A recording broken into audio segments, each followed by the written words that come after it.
kurang lebih 2 minggu terakhir, anak-anak nakal itu, tanda kutip ya, yang didefinisikan oleh Pak KDM dan timnya atau tim Pemprov, itu udah mulai dikirim ke barak militer, Pak Guru. Kirim barak militer selama 6 bulan sampai setahun untuk dididik secara mental, karakter, disiplin, kurang lebih 3 itu. Kalau Pak Guru sendiri ngeliat langkah itu, kan ada pro kontra nih.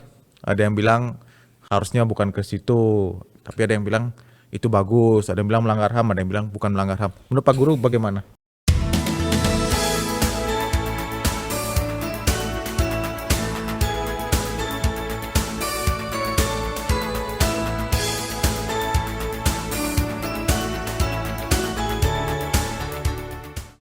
Halo Sobat Oces, ketemu lagi dengan saya Litsu Wirya di program Oces, obrolan cerdas ekonomi dan sosial. Hari ini saya akan membahas terkait kebijakan dari Gubernur Jawa Barat, Bapak Deddy Mulyadi, atau yang sering disapa Kang Deddy Mulyadi, KDM, bersama salah seorang content creator yang juga aktif pemerhati dunia pendidikan, yang bikin sering kita mikir ulang tentang dunia, dan juga tetangga juga, ternyata deket sini rumahnya. Iya. Bapak Guru Gembul. Selamat pagi Pak Guru, apa kabar? Pagi semuanya. Wah, ini makasih banget sudah mampir nih. Ternyata rumahnya deket, baru mampir sekarang ya. Iya, ini juga diiming-imingi bebek ya. Siap. Pak Guru, ini kan terakhir aku lihat kontennya itu yang naik juga di media online kita, terkait tentang dunia pendidikan di Jawa Barat nih. Di Pak Deddy Mulyadi ini, KDM lah kita sebutnya biar gampang ya. KDM ini kan sejak menjabat itu baru Februari, Maret, April, Mei, ya 3 bulan lah kurang lebih. Udah gebrakan-gebrakannya banyak nih. Dari tentunya di bidang SMA ya, kalau provinsi itu kan kewenangannya SMA, SMK. Dia itu melarang perpisahan, study tour, sampai bawa motor juga nggak boleh ke sekolah. Nah, menurut Pak Guru sebagai orang yang sering memperhatikan dunia pendidikan, kayak gimana tuh Pak langkah-langkah beliau? Pertama, kalau misalkan saya ditanya untuk ranah Kang Deddy dengan ide-ide pendidikannya, dan kemudian akan berharap bahwa saya menjawab secara lebih objektif dan netral, maka mungkin tidak akan tercapai. Karena sebenarnya sejak awal saya dan Pak Deddy itu punya banyak sekali kesamaan ide. Oh, mantap. Bahkan saya tuh sering berpikir, ini Pak Deddy nyontek pikiran saya, apa kok sama semua gitu. Tapi apapun jadi kayak itu, serasi gitu ya, netral, apa sama gitu ya. Tapi ya tentu saja enggak, dan beliau itu memang salah seorang juga pemikir. Ya kebetulan mungkin sama-sama orang Sunda dengan cara pandang yang kurang lebih juga sama. Betul. Makanya hasil pikirnya juga tidak semua sama, tetapi banyak sekali yang sama gitu. Nah, terkait dengan masalah pendidikan, saya banyak setujunya.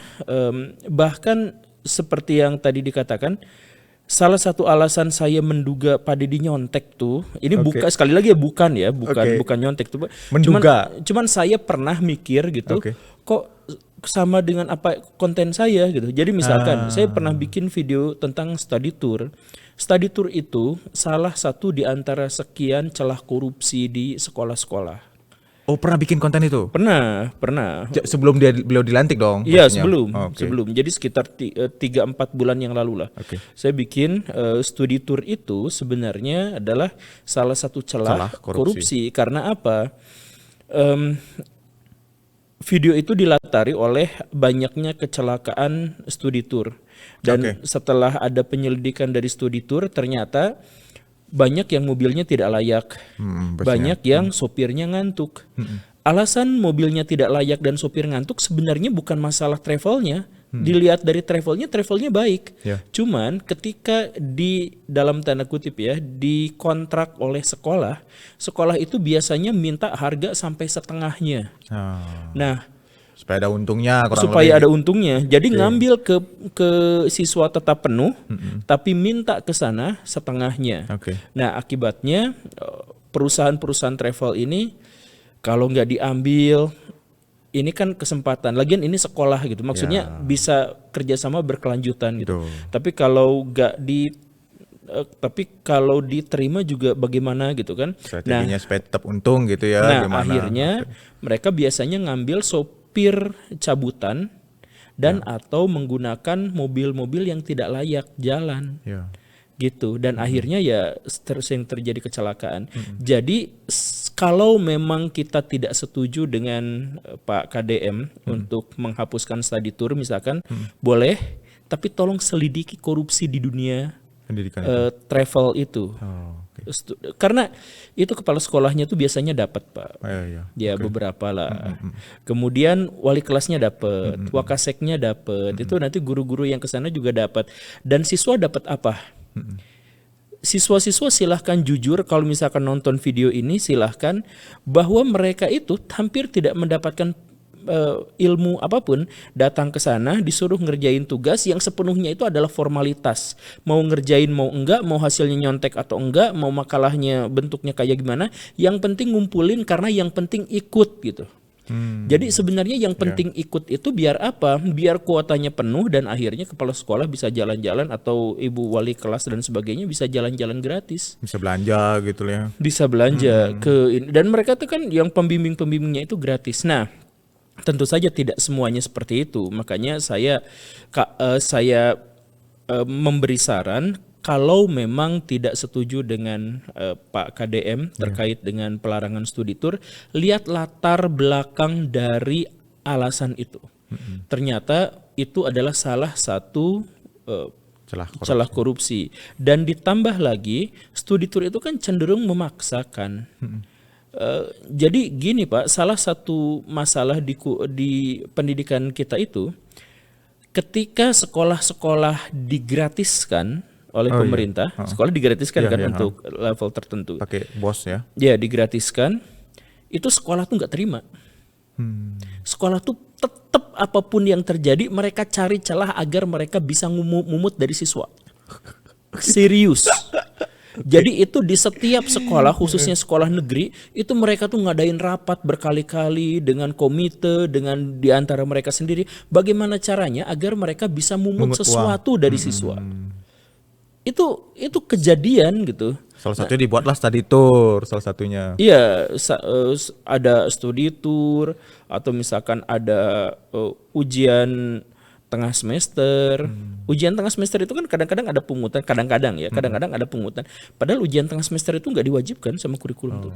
Okay. Tapi dibuat ada. Ya pokoknya mah cari-cari biar ada. Dicari-cari lah. Sekali lagi ya, nggak untuk semua, karena setiap sekolah juga punya kebijakan sendiri-sendiri, tetapi banyak yang seperti itu. Mereka tuh nggak ikhlas kalau siswa tuh gratis. Mereka tuh harus ada pungutan bagaimanapun caranya gitu. Oke. Nah, itu karena guru-guru khususnya yang PNS itu adalah guru-guru yang punya penyakit sama dengan kebanyakan birokrat di Indonesia. Mereka punya gaji yang tetap segitu. Kemudian dapat tunjangan yang tetap juga segitu. Nah, karena itu mereka mau kerja mau enggak, mau berkompetensi atau tidak, kalau sudah dibayar segitu ya udah selesai. Banyak yang kerja hanya untuk kerja, bukan melihat hasilnya seperti apa. Ketika misalkan kita ngadain studi tour, tujuannya adalah bagaimana siswa mengenal daerah yang dia kunjungi. Tapi persetanlah dengan mau kenal mau enggak, yang penting kita berangkat ke sana gitu. Yang penting kerjanya ada gitu, yang penting bisa kelihatan, yang penting ada laporannya gitu. Nah, ini yang jadi masalah di Indonesia tuh seperti itu gitu. Jadi ini aku cerita dikit. Kau pernah ngalamin nih berarti ya? Aku SMA dulu di Bali nih. Study tour tuh zaman dulu sekolah nggak gratis nih Pak Guru ya. Iya. Masih ada iuran lah, walaupun cuma 50.000 sekolah negeri ya, 50.000 sebulan. Nah, jadi aku tuh ada study tour dulu Pak Guru. Ada gunanya juga sih menurut aku ya. Ini bukan ngebelain, tapi waktu itu emang ada gunanya. Dan memang gak wajib tapi. Jadi waktu itu kan kelas 3 SMA nih, bulan November atau Desember, ada study tour tuh ke UI, ke ITB, ke UGM. Jadi benar-benar ke ITB, UI, ITB, UGM, dan emang ada pihak kampus yang nerima, nanya-nanya jurusannya gimana, tesnya kapan, apa aja sih prospek-prospek dari setiap jurusan segala macam tuh. Termasuk aku ada foto aku tuh di ITB masih pakai baju SMA waktu itu kan. Akhirnya keterima. Nah, maksudnya ada gunanya, tapi memang waktu itu nggak dipaksain. Syukur lah. Jadi ada travel yang akan meng-arrange gitu, dia presentasi, ya silakan yang mau ikut apa enggak. Jadi kebetulan kelas aku juga nggak semuanya ikut. Kelas sebelah ada yang ikut berarti cuma. Itu sekolahnya bagus tuh. Kayak gitu. Jadi ada gunanya. Kalau Pak Guru bilang tadi ini jadi celah korupsi, bahkan di prediksi aku misalnya study tour dibuat difasilitasi pemerintah gitu misalnya, malah jadi mungkin nggak diseriusin ya. Jadi misalnya pemerintah fasilitasi nih, ini ada bus milik Pemprov gitu, hotel milik Pemprov misal, silakan nih study tour, misalnya gitu. Iya. Jadi nggak usah bayar lagi. Wah, bagus lah Siapa kalau tahu kayak gitu, oke juga misalnya kan. Jadi bus disiapin, makan mungkin di restoran yang kerja sama Pemprov yang ada diskonnya segala macam. Jadi murid tinggal berangkat misalnya. Wah, sekolah mana itu sebutin aja. Misalnya kalau udah kayak gitu, oke juga ya. Ya oke juga. Pemprov siapin itu kayak bagus. gitu. Jadi Ya, masalah bukan study tour ya, tapi apa pengelolaannya kurang lebih ya. pengelolaannya. Jadi ada mahasiswa wajib sampai ngutang ibunya kan buat Iya, itu. buat bayarin anaknya study tour. Kalau yang dilaporkan ke Pak KDM itu kan adalah soal ngutangnya dari ya itu dia ngambil memang pinjol ke rentenir buat Iya. anaknya ikut study tour. Saya SMP sampai SMA juga gitu. Memang apa ya? Ada suasana-suasana pemaksaan seperti itu. Dan Suasananya itu yang sebenarnya dan kalau saya nggak bagus dulu ya. diancamnya unik tuh kalau nggak ikut tuh. Nah, ada ancaman ya? Ada. Kalau saya waktu sekolah ya, waktu SMA. Kalau aku nggak ada ancaman dulu tuh. Ikut ya enggak udah ikut. Kan dulu tuh kalau masa-masa SMA itu adalah masa-masa kita tuh sosialisasi dengan teman-temannya itu Betul, kuat banget kan, betul. bersamaan apa gitu. Nah, ancamannya dan memang terbukti. Ancamannya adalah kalau yang tidak ikut maka mereka di kelas berikutnya itu tidak akan bersatu dengan temannya, akan dipindahkan kelas khusus gitu. Oh, kayak Dan itu saya bener ngalamin. Beneran ada tuh? Bener, saya kan nggak mau ikut. Ya udah, saya tetap harus studi tour tapi yang lebih dekat. Dan kemudian saya pas kelas 11 itu dipisahkan dengan teman-teman saya. Oh, gitu ya. Bukan cuma ancaman tapi Bukan dilaksanakan cuma ancaman. Nah, ya saya sekali lagi ya, saya tidak mengatakan semuanya seperti itu. Cuman salah satu alasan kenapa study tour itu layak kita tinjau ulang diantaranya adalah di situ ada celah korupsi yang besar. Gitu. Termasuk dalam program-program yang lain yang sederhana. Pokoknya semua lah. Misalkan renang aja, renang sebulan sekali. Iya. Suka renang sebulan sekali di sekolah dulu. Kayaknya enggak, SMA sih enggak ya kayaknya. Enggak. SMA enggak ada kayaknya. Nah, itu renang juga seperti itu. Jadi Ada, lupa. silahkan nanti ke perusahaan travel gitu ya, silahkan tanyakan ke pengelola kolam renang gitu. Kalau ada sekolah yang minta itu mereka mintanya setengah harga atau bahkan 35% mintanya harga, tapi ke siswanya tetap full. Ya sama kayak guru-guru ada yang jualan LKS gitu, udah dilarang berulang-ulang, tetap aja jualan SKS gitu. Saya bertemu dengan guru agama yang secara terang-terangan dan terbuka, nih beli aja LKS di sini ya, nanti nilainya minimal 7,5 gitu di rapot gitu. Itu terbuka dan terang-terangan karena ya susah nyari uang lah katanya, kata dia terbuka, itu guru agama. Jadi sekarang dengan gebrakannya Pak Deddy Mulyadi ini semua berpikir ulang jadi itu ya. Saya sih berharap bukan hanya sekolah, berpikir, saya berharap bukan hanya berpikir ulang, tapi ya itu celah-celah korupsi yang tadi dimaksud itu kita lihat. Karena gini, Kang, untuk memberantas korupsi di Indonesia kita tuh nggak butuh KPK loh. Nah, itu gimana tuh menurut Pak Guru tuh? Karena Memberantas korupsi di Indonesia. Karena korupsi itu terang-terangan dan terbuka. Bukti-buktinya tuh gak usah dicari. Itu di depan mata kita tuh terlihat. Ada. Ya sama seperti yang tadi studi tour ya. Tuh, ya. Tinggal nanya ke travelnya. Dibayar berapa tuh? Gitu. Misalkan yang seperti itu sederhananya gitu ya. Atau misalkan di Bandung misalkan.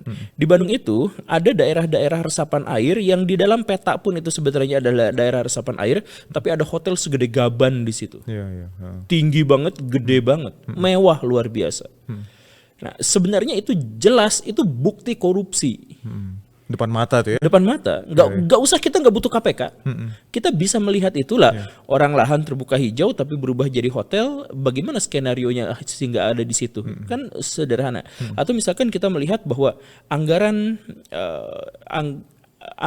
untuk lampu jalan tuh ada, tapi di sini nggak ada lampunya.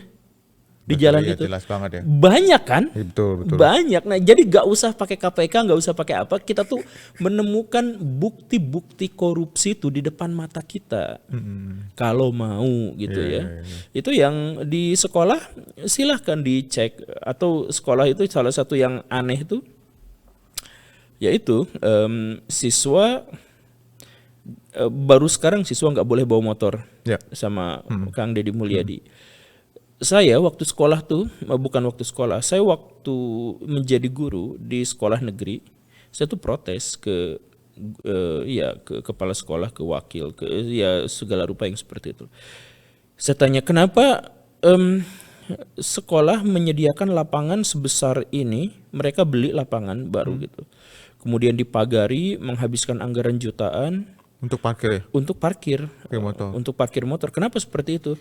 Ya karena banyak orang yang siswa-siswa yang kesininya bawa motor gitu. Saya mengerjitkan dahi pada waktu itu, saya tanya, kan yang boleh untuk mengendarai motor itu anak 17 tahun ke atas. Karena yang boleh punya SIM itu yang seperti itu kan. Nah, kalau misalkan anak SMA kelas 1, kelas 2, kelas 11, kelas 10, kelas 11 Yang belum 17 lah. itu belum 17 tahun, mereka tuh usianya ya 14, 15, 16 tahun gitu. Nah, bagaimana mereka, tapi boleh ya biarinlah nggak apa-apa, ini mah gini. Jadi pendidikan di Indonesia itu yang paling penting tuh formalitasnya. Jadi kepala sekolah itu otaknya nggak nyampe.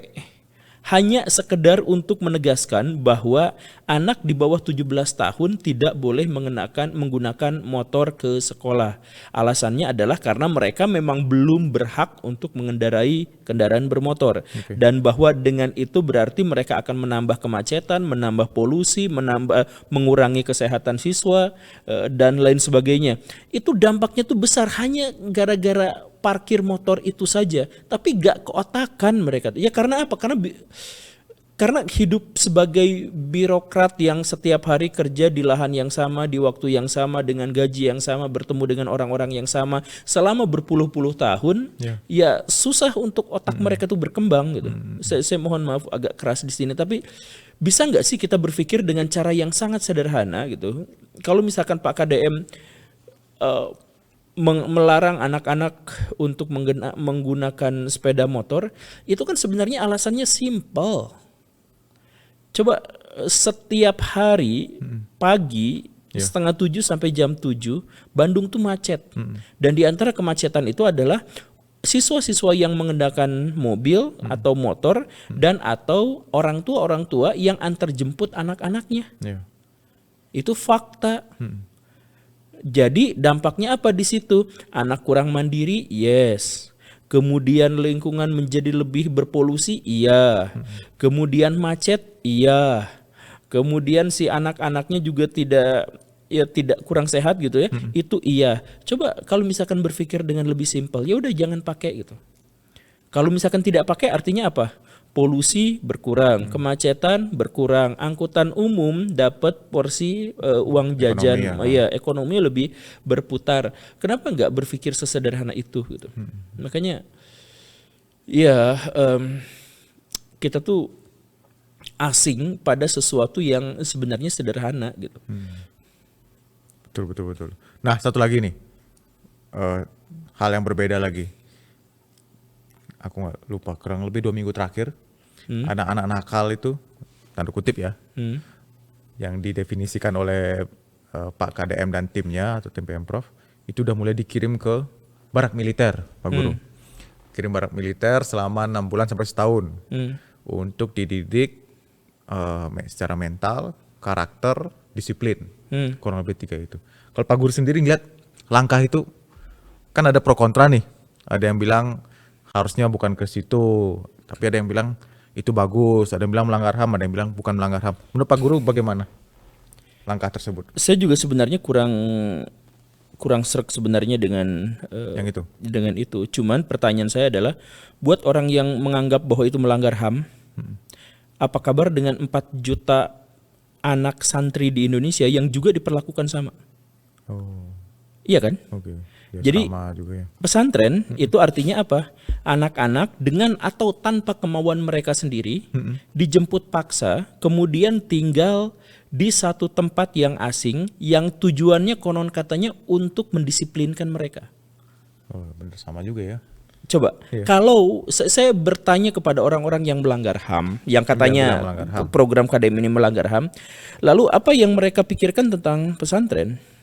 Banyak anak-anak yang tidak menginginkan datang ke sana, tapi tujuan orang tua mendatangkan ke sana itu karena apa? Anaknya nakal, Ya. anaknya gak beradab. Ya sama kan tujuannya Betul, seperti betul. ini gitu. Kenapa tiba-tiba orang sekarang menjadi menganggap bahwa pikiran Pak KDM dan tindakan beliau itu kontroversial? Lah selama ini Selama ini udah terjadi ya. selama ini kan udah terjadi, bahkan kalau Pak KDM itu adalah anak-anak yang sudah relatif dewasa. Ya. Anak-anak pesantren itu dari SD level itu, dari sekecil itu, waktu masih meluk sama mamahnya nggak mau lepas, tetap disimpan di pesantren. Dan kalau misalkan kita tidak dengar kasus-kasus pencabulan di barak-barak militer, kita setiap bulan disuguhi berita baru tentang pencabulan dan kekerasan seksual serta kasus bullying dan persekusi bahkan sampai meninggal di pesantren. Di mana aktivis HAM itu bersuara selama ini. KPAI juga Ya, KPAI di nggak mana? pernah kedengaran juga itu ya tentang itu ya. Ya, sekali lagi saya sampai sejauh ini juga saya belum mengambil keputusan, saya menimbang-nimbang, saya belum mengambil kesimpulan maksudnya.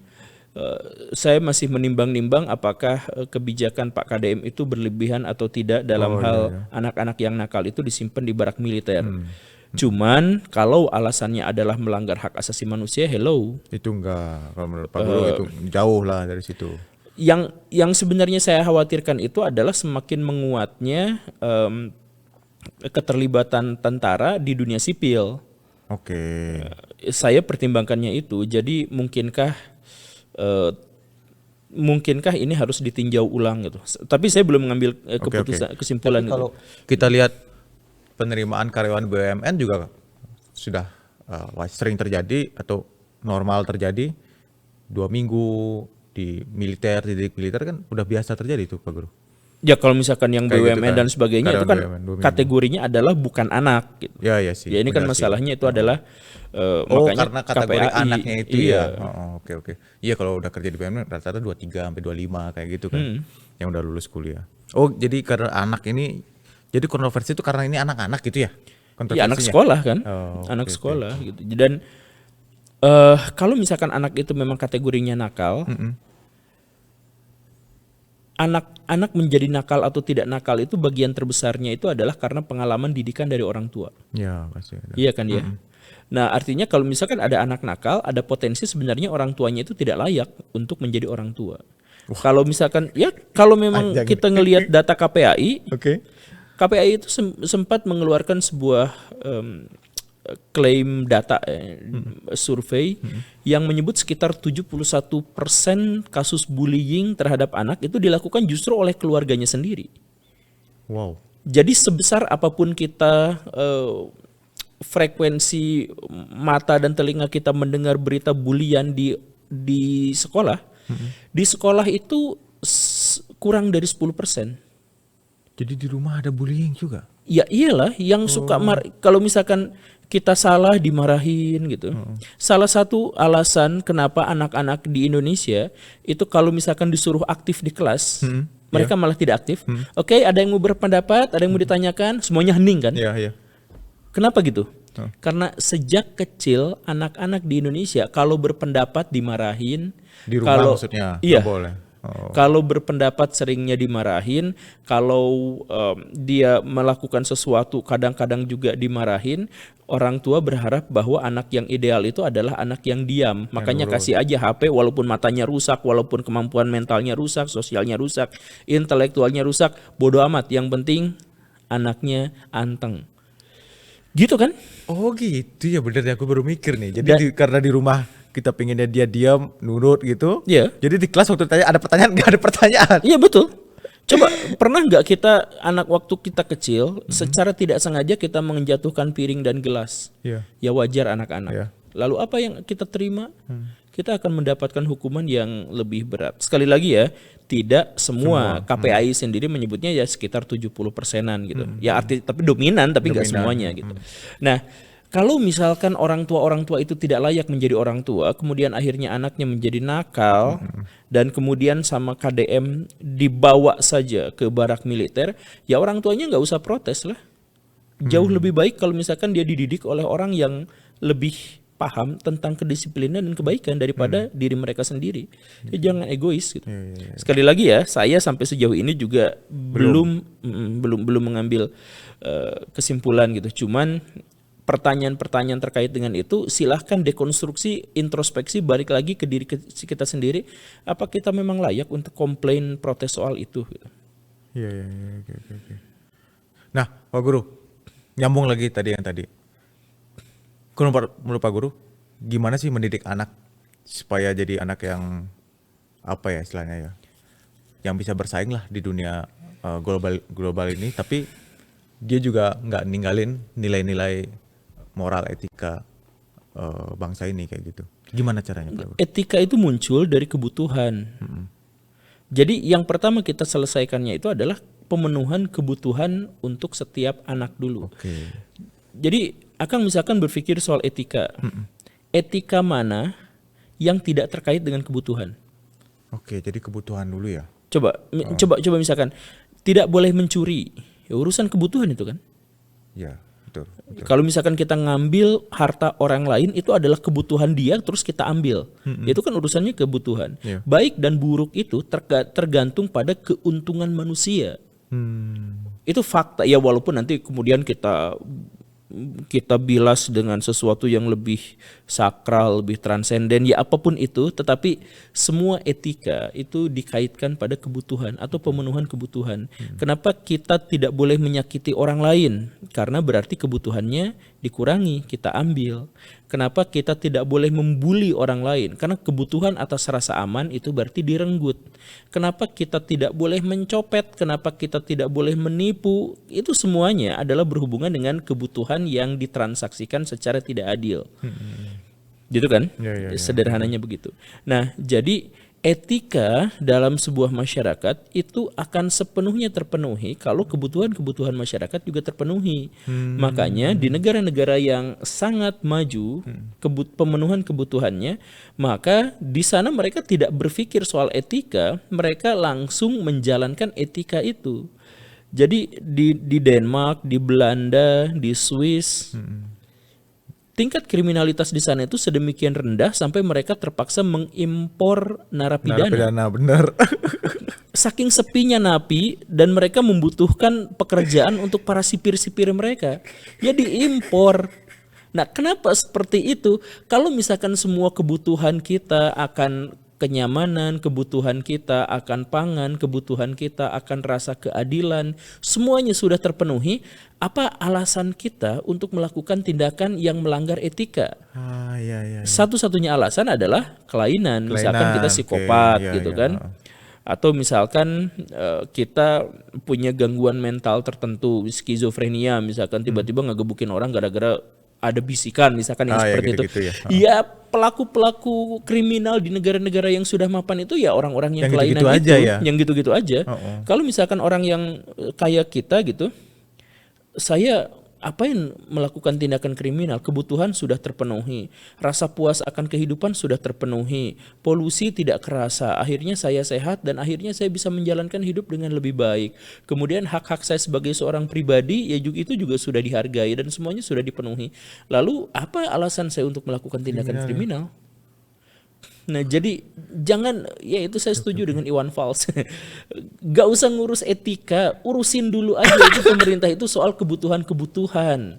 Bener nih, aku jadi mikir ulang nih. Bener juga aku berpikir. Jadi berpikir ulang, bener juga ya. Jadi tinggal penjahat tanda kutip, tinggal yang kayak gitu-gitu aja, yang ada gangguan psikopat, yang tinggal yang gitu-gitu aja ya penjahatnya. Kalau nggak gitu nggak ada narapidana ya? Ya iya, di sana kan. Nah, Belanda tuh bukan hanya mengimpor narapidana, mereka juga mengekspor sampah. Mengekspor sampah, bener. Ada negara yang punya tempat pengolahan sampah kurang sampah kalau nggak salah. Negara apa itu ya? Jadi dia enggak, itu Swedia. Kalau Belanda Ah. itu mengekspor sampah kemana? Kemana? Ke Indonesia. Maksud, sampah apa nih? Sampah beneran sampah. Oh ya? Jadi Belanda adalah negara pengekspor sampah terbesar ke Indonesia sampai sejauh ini. Plastik atau apa? Semua. Oh. Ya karena apa? Sederhananya adalah karena sampah-sampah itu untuk didaur ulang. Oke. Kenapa tidak menggunakan sampah di Indonesia? Karena nggak dipilah ya di sini. Betul, karena tidak dipilah. Jadi kita mengeluarkan uang begitu banyak untuk membeli sampah dari Belanda, padahal sampah di kita adalah produsen sampah terbesar ketiga di dunia. Tapi kita tidak menggunakan itu. Artinya apa? Ini kan masalah etika. Berarti kita tidak beretika. Iya. Kita rugi. Kita beli sampah tuh beli. Iya. Nah, sedangkan di sini ada tapi tidak digunakan karena apa? Karena tidak dipilah. Ruginya besar. Itu masalah etika. Coba kalau misalkan semua kebutuhannya sudah terpenuhi. Ya, gitu kan. Ini benar-benar bikin aku pikir ulang nih tentang negara. Dan luar biasanya sebentar lagi Belanda akan memblacklist Indonesia dan misalkan ya Belanda akan memblokade Indonesia agar mengembargo Indonesia agar Indonesia tidak bisa beli sampah dari Belanda. Sampah aja kita nangis dari Belanda. Oh, kalau misalkan itu diblok gitu ya. Kita dimusuhin gitu sama Belanda, sampah kita nangis. Nggak bisa didaur ulang ya, nggak ada mesin daur ulangnya, nganggur gitu ya. Iya, nah itu Pak KDM itu kan kemarin juga urusin sampah itu. Kita nih Pak, ini juga masalah etika dan masalah Pak Dedi. Bandung tuh sebenarnya bisa menyelesaikan sampah dari zaman dulu karena sejak zaman dulu tuh orang Jepang udah mau jual alat pengelolaan sampah di Indonesia. Di Bandung mau dikasih ini, dapat 3 nih, mau nggak? Harganya 500 juta dulu tuh. Tapi orang Indonesia nggak mau. Karena pengennya dibuang ke pinggiran, ke daerah kabupaten. Dan orang Bandung harus mengeluarkan uang 12 miliar rupiah per tahun.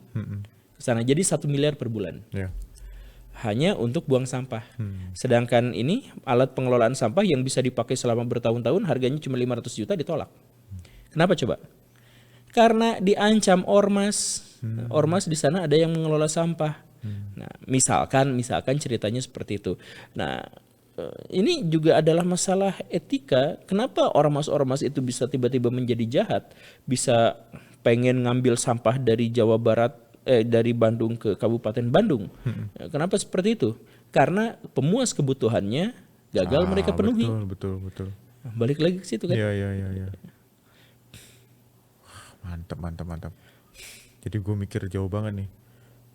Jadi kalau kebutuhan udah selesai, sehingga tidak ada alasan lagi untuk melakukan. Tapi kan ada juga tuh, Pak Guru, koruptor tuh direktur perusahaan BUMN besar-besar yang udah gajinya miliaran katanya setahun, aku nggak tahu pasti ya. Tetap korupsi itu, gimana itu? Itu kegangguan mental. Itu gangguan mental, itu bagian dari gangguan mental. Saya bisa buktikan itu mereka itu punya gangguan mental. Gangguan mental itu adalah gangguan perasaan cemas karena takut miskin. Gitu ya. Kecemasan berlebihan karena mereka itu takut miskin gitu. Iya. Jadi kenapa mereka takut miskin?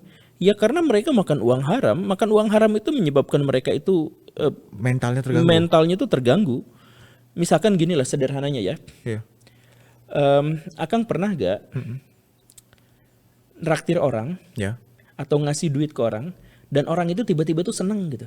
Kita tuh jadi ketularan seneng gitu. Yes. Padahal kita yang ngeluarin duit, tapi kita jadi ikut seneng gitu. Betul. Dan kita juga pernah sebaliknya. Kita ngambil uang dari orang lain dan dia tuh cemas dengan wajah yang sedih gitu. Dan kita juga tiba-tiba akhirnya ikut, merasa bersalah gitu. Kerasa kan? Iya. Itulah manusia. Lalu bayangkan koruptor itu sadar bahwa dirinya tuh ngambil duit orang lain. Kemudian dia sangkal sama otaknya tuh, enggak saya ini baik-baik aja, ada orang lain juga melakukan hal yang sama. Ini udah jadi sistem yang umum, dia selalu menyangkal dosa yang dia lakukan sendiri dan itu merusak otaknya.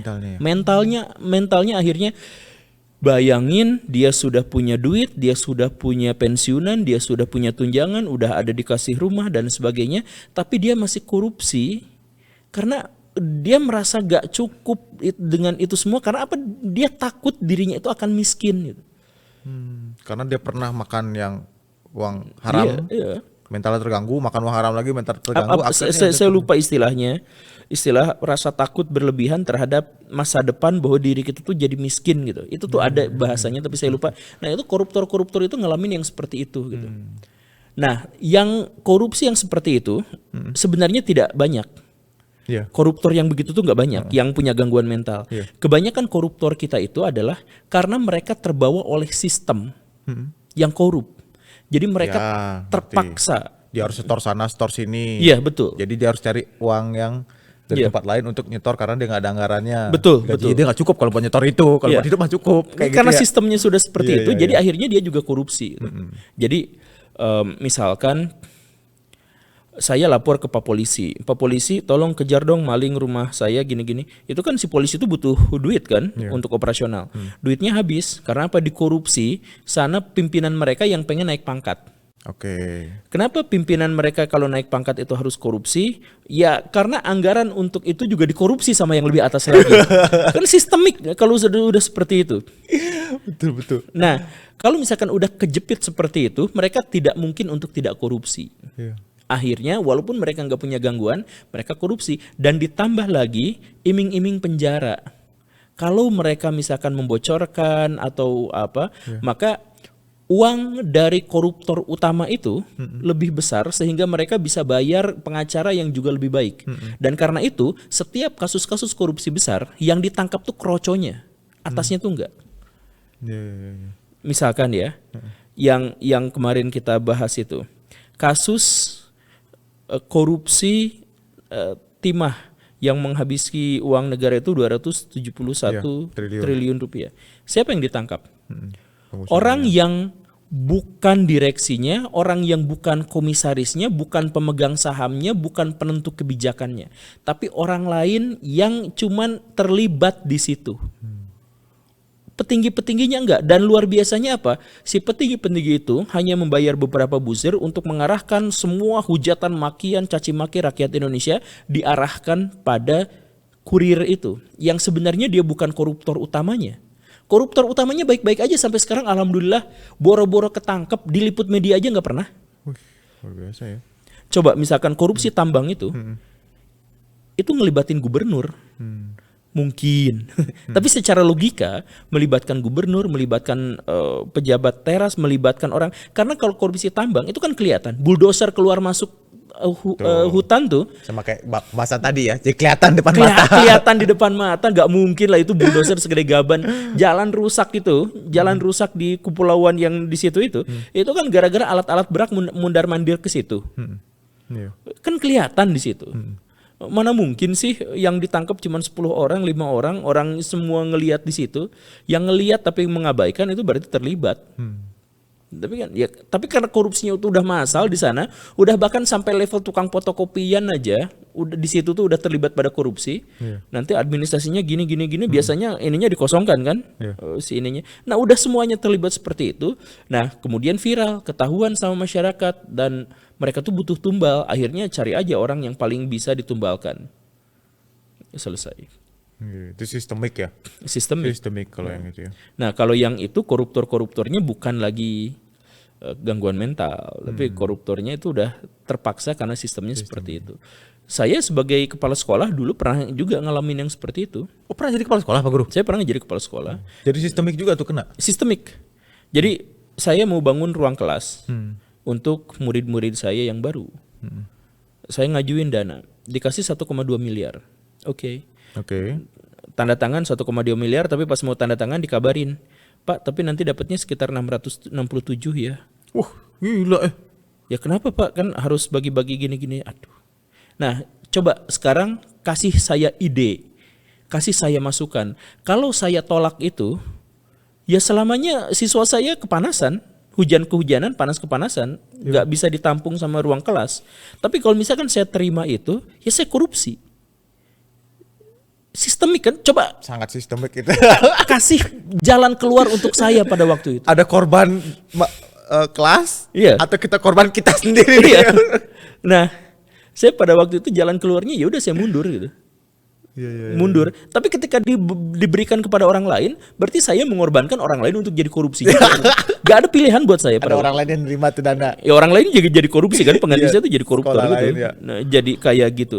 Nah, itu hal sesederhana itulah di dunia yang pernah saya alamin. Iya. Di dunia yang di Indonesia yang lebih luas ya kayak gitu semua juga kan, kurang lebihnya. Iya.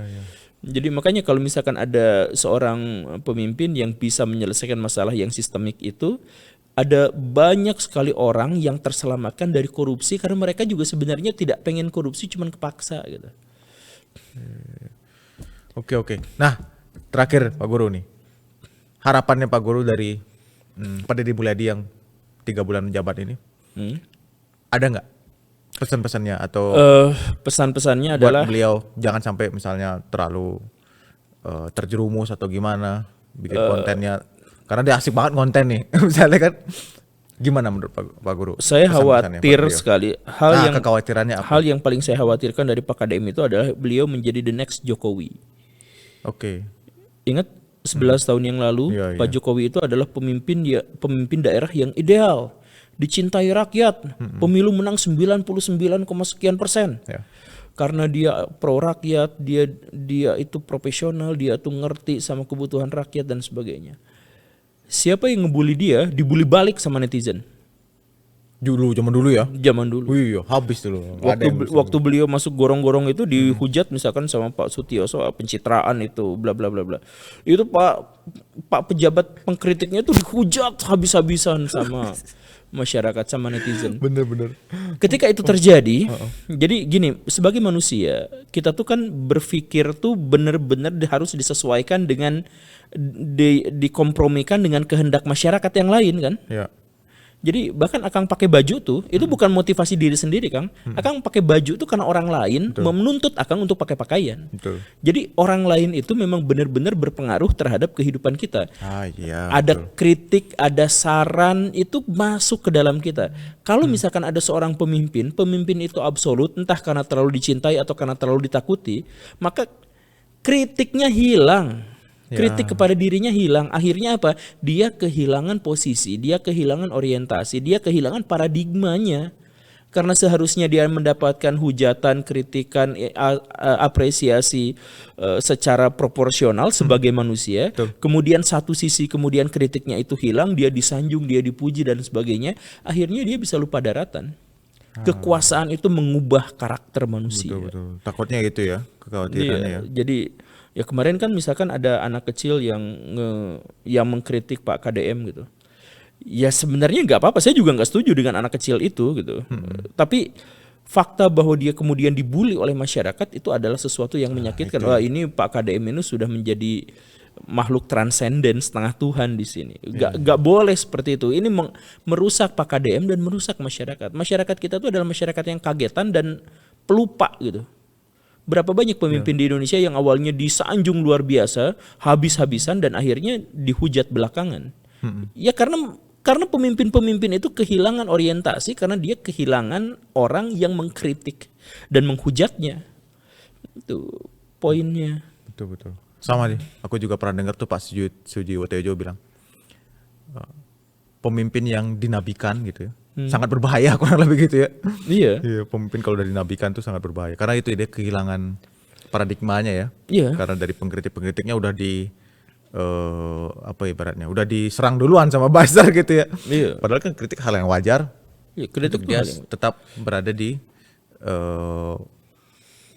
kondisi pandangan dia yang clear gitu ya. Iya. Dan tetap objektif subjektif. ya saya tuh ngeritik banyak pihak, termasuk pemerintah saya sering kritik. Ya, tapi sampai sekarang juga saya tuh akur berkolaborasi dengan kementerian-kementerian. Nggak ada masalah. Nggak ada masalah dengan Iya, itu, betul. biasa aja. Iya, betul. Oke Pak Guru, sip. Terima kasih banyak nih sudah mampir berbagi cerita ke penonton Bandung TV dan Bisnis Bandung Channel, supaya kita bisa berpikir ulang tentang segala macam hal di dunia ini. Aku jadi mikir ulang nih, benar-benar sangat ibaratnya ya, mind blowing lah, luar biasa. Makasih banget Pak Guru Gembul. Sampai ketemu lagi di episode Oces selanjutnya. See you.